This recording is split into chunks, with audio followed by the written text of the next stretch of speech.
What's up, y'all? It's Cole.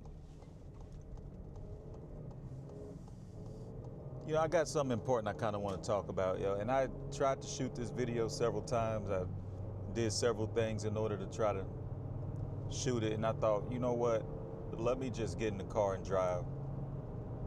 And let me just talk about it. And just make it, just give my thoughts, yo. I do a lot of my best, or a lot of my thinking in the car on the way to work or wherever I'm going. So I figured, let me just get in the car and let all this out. So about a month ago, a partner of mine that I've known for 25 years, he died. He didn't just die. Somebody helped him. And, that was devastating. He left like 4 or 5 kids. Like life hadn't been too kind to him. Whether it was decisions he made on his own or decisions other folks made for him. At any rate, it wasn't too. What are you doing, bro? Boy, these folks don't care. And man, anyway, he was gone, and that was devastating. Went to the service, met up with people that I hadn't seen in years. Then everybody was doing good, and that everything kind of leveled back out. Then the other day, I was driving to on my way to Tulsa for my folks' 37th, 38th anniversary. And I get a phone call that somebody that I work with had passed. Didn't nobody help him, though. He did it to himself. And I'm just like, you never know what somebody going through, man. Like, you never really know, especially today, yo. Like, things are so crazy right now. Things are always crazy, right? But things was crazy in 2020. Things was crazy. You almost hit me, lady. Things was crazy in 2003. Like, things are always crazy, but, things are wild right now. And you never quite know what people are going through. And, it got me to thinking that if you can avoid some of these situations, man, you won't find yourself in situations where somebody does something to you. Or worse than that, you do something to yourself. You won't find yourself, you can limit yourself in these situations. It's got me thinking about emotions as men, as young men. How we may not think about how much we should be controlling our emotions, how much control we have over our emotions. Let me set this down because I didn't pull it over. It got me thinking how much we can control our emotions, and oftentimes we don't. But we are ultimately in control of our emotions. The good ones, the bad ones, like, you ultimately decide what you do with how you feel. Now, why is that important? Because anything can happen. Somebody can say something to you. Somebody could gas you up. Situations can present themselves. Your old lady or your old man can do something to breach trust. Your kids can say something crazy. Your kids can do something to breach trust. And there's an emotion that comes from that. Disappointment, fury, rage, anger.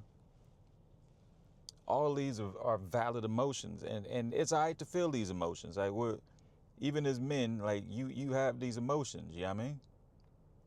But what do you do with them when you have them emotions? Like, how do you process them? I view emotions as feedback that we use to make decisions on. So whenever you find yourself in these situations, man, you got to stop and think, man. You got to give yourself a few seconds to process what's going on. If you got longer than that, then take longer than that. But if you only got a few seconds, man, you got to process it. You got to say, hey, man, this has happened.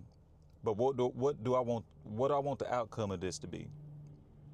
Do I want to be angry? Do I want to do something that I'm going to regret? You know, what I tell myself a lot is from Training Day. Like, that's my favorite movie. And Denzel Washington said something to some dudes who was standing outside. He said, you want to go to jail? You want to go home? Now, that was funny at the moment. It was hilarious at the moment. But that stuck with me. Like, do you want to go to jail? You want to go home? And it's bigger than that. It's not just going to jail. Jail, it should be a deterrent for a lot of the emotions you have. But also being alive. Like, life should be a deterrent. The threat of death, rather, should be a deterrent. Like, you can't let your emotions control you, man. You can't let them dictate what you do, yo. Because one thing that's temporary is emotions. Like, they go away. Anything that you're going through, it's only temporary. And I'm sure emotions had led my partner to be in a situation he was in that got him in a situation that he was in. And for my coworker, I'm sure emotions, I'm 100% positive emotions led him to where he, you know, where he's at. But yo, you gotta process your emotions, man. You can't make knee-jerk reactions based on outside stimuli, yo. And we're all guilty of it. I'm guilty. I'm talking about it. I'm talking about it, but I'm guilty of it too. You know, somebody say something crazy to you or say something to trigger you. You got to be cognizant of that. And you got to know, hey, man, maybe I'm being goat roped. Maybe I'm being rage baited.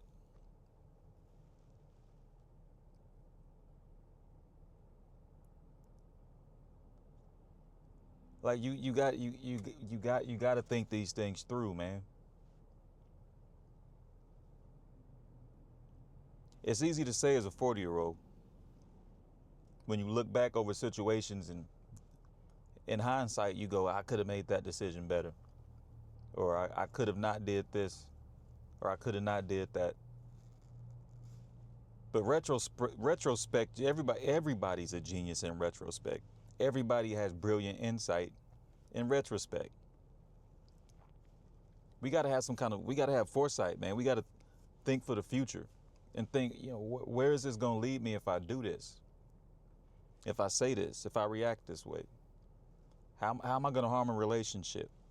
How am I going to ruin a relationship? How am I going to ruin a life? How am I going to ruin a job? How am I going to ruin my life? If you got children, how are you going to affect their lives if you react in a specific way? Like, we got to think through these things. Oftentimes as men, we're told to tough it up. Don't show no cracks in the armor. Man up. And I get it. Like, you got to do that. Because life out here is treacherous. Don't nobody care. But at the same time, yo, even if you don't share them with anyone else, you got to process them yourself. I suggest you find you somebody that you can lean on, a brother you can talk to help you process these things if you're having issues. But it's only going to get worse out here. And you got to understand that being emotional as a man will only lead you one of three places: dead, in jail,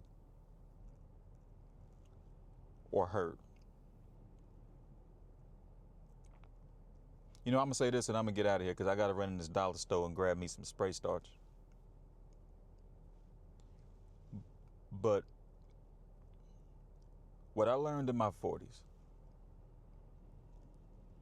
is that in order to be offended, you ever heard the term, the phrase, I take offense to that? The key word in that sentence, in that phrase, is not offense. It's take. You can't take something that don't belong to you. And let me take that back. You can't take something that belongs to you. You already own it. So you have to take offense. My daddy told me, don't take nothing that don't belong to me. That's what my daddy said a long time ago. After I had got caught taking something that didn't belong to me when I was a teenager. That was stupid. But he said, don't take nothing that don't belong to me. And if I have to take offense, that means it ain't mine. I don't know, man. It's just something to think about, yo. You know, I hope everybody be blessed, stay strong, and be mindful of what you're feeling at the moment and process that, yo. Anyway, that's it. That's it. Y'all be safe out there, man.